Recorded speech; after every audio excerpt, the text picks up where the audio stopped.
US में जन्म से सिटीजनशिप मिलने वाला रूल एक बार फिर बड़े लीगल डिबेट के बीच में आ गया है और इसका सीधा असर उन फैमिलीज पर पड़ रहा है जो इमिग्रेशन स्टेटस के साथ अमेरिका में रह रही हैं या फ्यूचर प्लानिंग कर रही हैं। ट्रंप एडमिनिस्ट्रेशन से जुड़े बर्थ राइट सिटीजनशिप केस पर सुप्रीम कोर्ट की सुनवाई और फैसलों ने अनसर्टेनिटी बढ़ा दी है और अब सबसे बड़ा सवाल यही है कि अगर रूल्स बदलते हैं तो यूएस में जन्म लेने वाले बच्चों की सिटीजनशिप स्टेटस पर क्या इम्पैक्ट पड़ेगा। इस वीडियो में हम समझेंगे कि यूएस लॉ में बर्थ राइट सिटीजनशिप क्या होता है, सुप्रीम कोर्ट केस में क्या चल रहा है, फैमिलीज क्यों डर में हैं और इंडियंस या इमिग्रेंट फैमिलीज के लिए लीगल रियलिटी क्या है। तो चलिए फिर जल्दी से वीडियो को शुरू करते हैं। हाय, मेरा नाम है वर्षा दुबे और आप मुझे देख रहे हैं एनबीटी टैकेट पर। सबसे पहले बेसिक रूल समझना जरूरी है।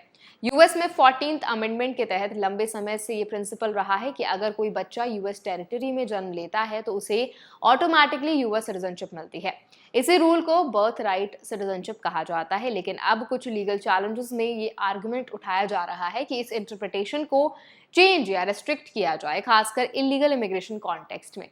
ट्रंप एडमिनिस्ट्रेशन के पॉलिसी अप्रोच और सुप्रीम कोर्ट लेवल पर चल रही लीगल आर्गुमेंट्स ने इस डिबेट को और तेज कर दिया है। हालांकि अभी तक कोई फाइनल नेशन वाइड चेंज लागू नहीं हुआ है, लेकिन केसेस की सुनवाई और अलग अलग कोर्ट रूलिंग्स ने फैमिलीज के बीच कंफ्यूजन और फियर दोनों बढ़ा दिए हैं।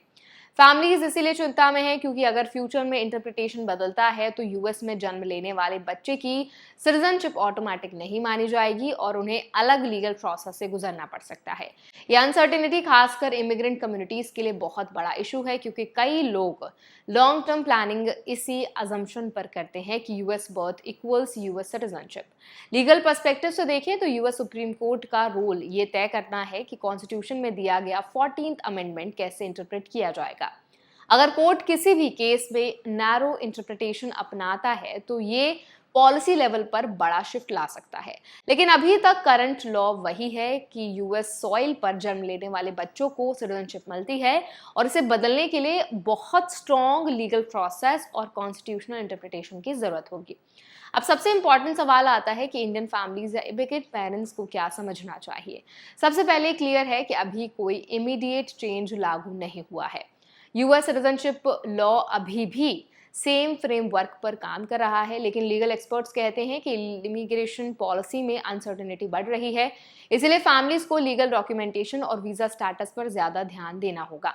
इंडियंस के लिए एक प्रैक्टिकल पॉइंट ये भी है कि बर्थ राइट सिटीजनशिप डिबेट का डायरेक्ट इम्पैक्ट उन लोगों पर नहीं है जो लीगल वीजा कैटेगरीज जैसे H1B, स्टूडेंट वीजा या परमानेंट रेजिडेंसी प्रोसेस में है, लेकिन फ्यूचर प्लानिंग में ये फैक्टर साइकोलॉजिकल और पॉलिसी अनसर्टेनिटी क्रिएट करता है, खासकर उन फैमिलीज के लिए जो लॉन्ग टर्म स्टे सोच रहे हैं।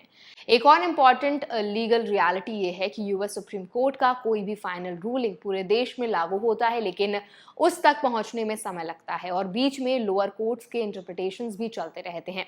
इसीलिए अचानक इमीडिएट चेंज की पॉसिबिलिटी कम होती है, लेकिन ग्रेजुअल पॉलिसी शिफ्ट की पॉसिबिलिटी बनी रहती है। फैमिलीज को अब सबसे ज्यादा ध्यान लीगल स्टेटस क्लैरिटी पर देना होगा। वीजा स्टेटस मेंटेन करना, डॉक्यूमेंटेशन अपडेटेड रखना और इमिग्रेशन लॉयर की गाइडेंस लेना अब पहले से ज्यादा इंपॉर्टेंट हो गया है, क्योंकि ऐसे केसेस में सबसे बड़ा रिस्क लॉ चेंज नहीं बल्कि इंफॉर्मेशन गैप होता है।